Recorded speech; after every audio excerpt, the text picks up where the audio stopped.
देखो देखो ये है सिलवट्टा। देखो मेरे ना मेरे काटते हैं नीचे से तो टांगे ही नहीं है इसलिए। आगे हमारे पास घास का बचा ही नहीं है। या जो चलते हैं उसके टॉप पर और मैं यहाँ से फिसल रही हूँ।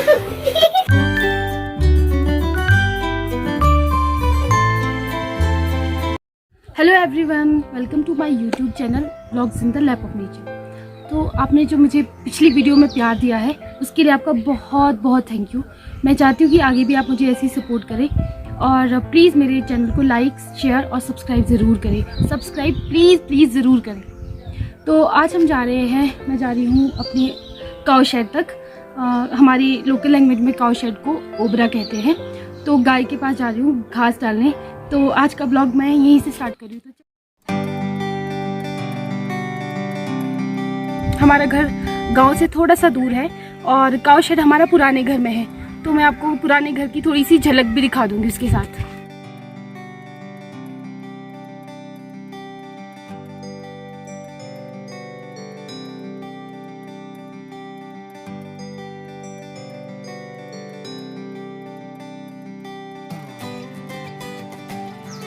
ये जो आप लकड़ियों के बंडल्स देख रहे हो, ये लकड़ियाँ हम सर्दियों के लिए कलेक्ट करके रखते हैं क्योंकि यहाँ बर्फ़ बहुत पड़ती है। तो हम इसको अभी से कलेक्ट करके रखते हैं सर्दियों के लिए। और साथ में जो आप ये ट्री देख रहे हो, ये है मलबरी का ट्री है, ये जिसको हिंदी में शहतूत बोलते हैं। और इसमें बहुत प्यारे छोटे छोटे और बहुत मीठे फ्रूट्स लगते हैं। अभी इसमें कुछ है नहीं है, नहीं तो मैं आपको दिखाती कि कैसे किस तरह के फ्रूट्स होते हैं। तो अब चलते हैं हम आगे।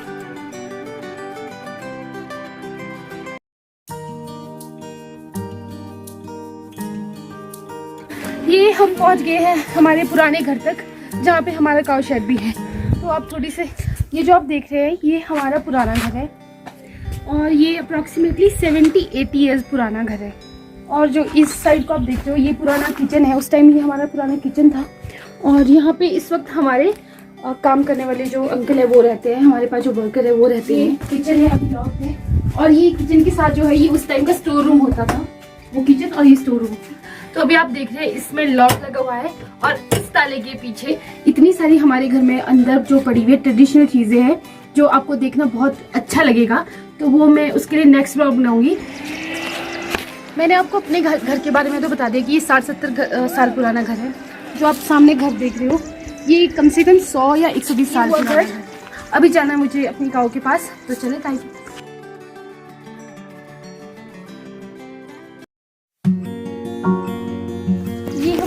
पास 2 गाय है। ये वाला हमारा छोटा सा गाय का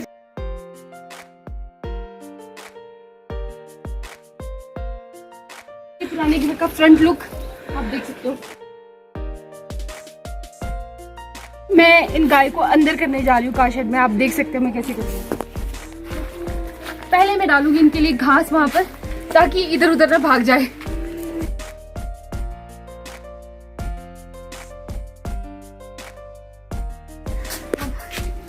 आपने एक चीज नोट की होगी, ये डोर की हाइट बहुत छोटी है। उस वक्त के जो दरवाजे होते थे वो मैक्सिमम छोटे ही होते थे, हाइट बहुत छोटी होती थी घरों की। और आप ये हैंडल देख सकते हो, इस डोर का ये हैंडल, इवन इसका लॉक सिस्टम, बिल्कुल सब कुछ उस ज़माने का है। एक स्पेसिफिक तरह की यूज़ की जाती थी, लंबी सी कर्व्ड की होती थी और उस की को इस छोटे से होल के अंदर डाला जाता था।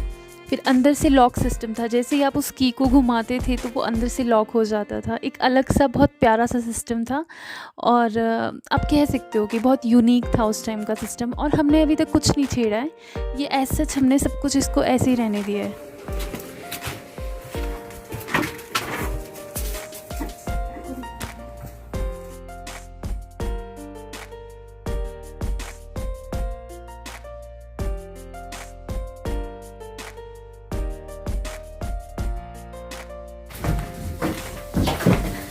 आपको एक इंटरेस्टिंग बात बताती हूँ।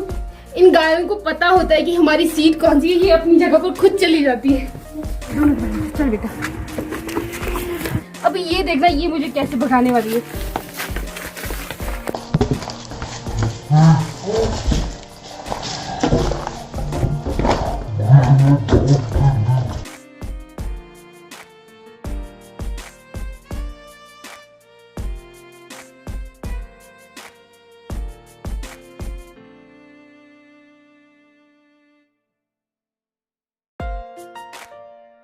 अभी का काम हमारा हो चुका है, तो अब मैं जा रही हूँ पुदीना लेने, थोड़ी सी चटनी बनानी है। और उससे पहले मैं आपको कुछ जाते जाते छोटी छोटी रास्ते में जो भी चीज़ें होगी आपको दिखाऊंगी। यहाँ पे मैं घर जाने से पहले थोड़ी देर के लिए छत पे चली गई थी और काफ़ी अच्छा लग रहा था। इतना सुंदर दिख रहा है ना व्यू, सारे क्लाउड्स नीचे आ चुके हैं। ये देख रहे हो, ये छत, ये जो आप स्लेटें देख रहे हो, ये पुराने ज़माने में जो छतें होती थी वो हमेशा पत्थर की ही बनती थी। सब पुराने घर जितने भी आपने देखे होंगे, नोटिस किया होगा आपने, तो ये सब पत्थर के बने हुए। उस वक्त के जो मिस्त्री होते थे वो अपने हाथों से इसको बनाते थे, ऐसे स्लेट्स को। और ये देखो इसमें कीलें लगी हुई है, कीलों से इससे जोड़ा हुआ है। और मैं यहाँ से फिसल रही हूँ।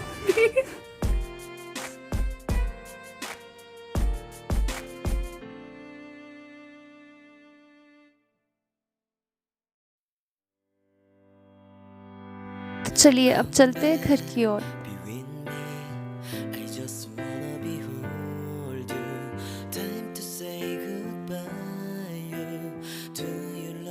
जैसा कि आप लोगों को पता है कि हिमाचल देवभूमि है, देवी देवताओं की भूमि है।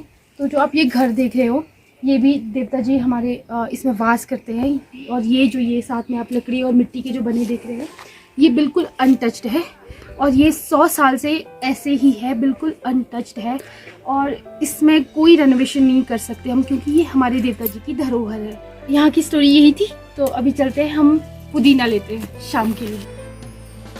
मैं आपको कुछ दिखाती हूँ जो मुझे दिखाई दिया अभी यहाँ पर। हाँ, ये है हमारी लोकल लैंग्वेज में इसे कहते हैं शील। और ये है सिलवट्टा, जिसको हम बोलते हैं हिंदी में।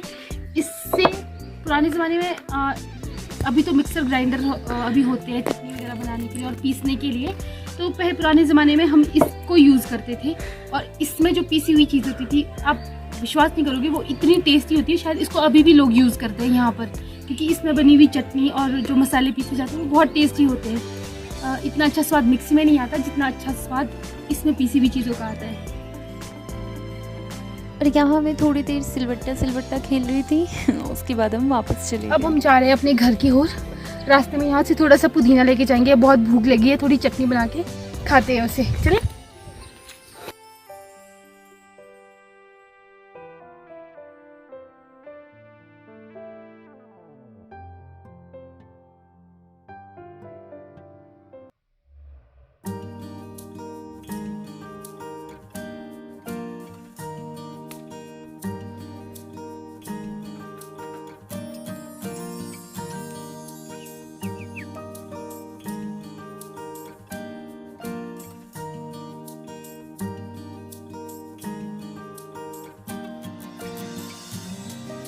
आज का काम मेरा हो गया है, तो आज का ब्लॉग मैं यहीं खत्म करने जा रही हूँ। मिलते हैं आप नेक्स्ट ब्लॉग में, तब तक के लिए बाय। और हाँ, आपसे एक रिक्वेस्ट है कि प्लीज़ मेरी वीडियो को प्लीज़ पूरा देखिएगा, और लाइक और शेयर, सब्सक्राइब तो प्लीज़ ज़रूर कीजिएगा। Thank you, bye bye.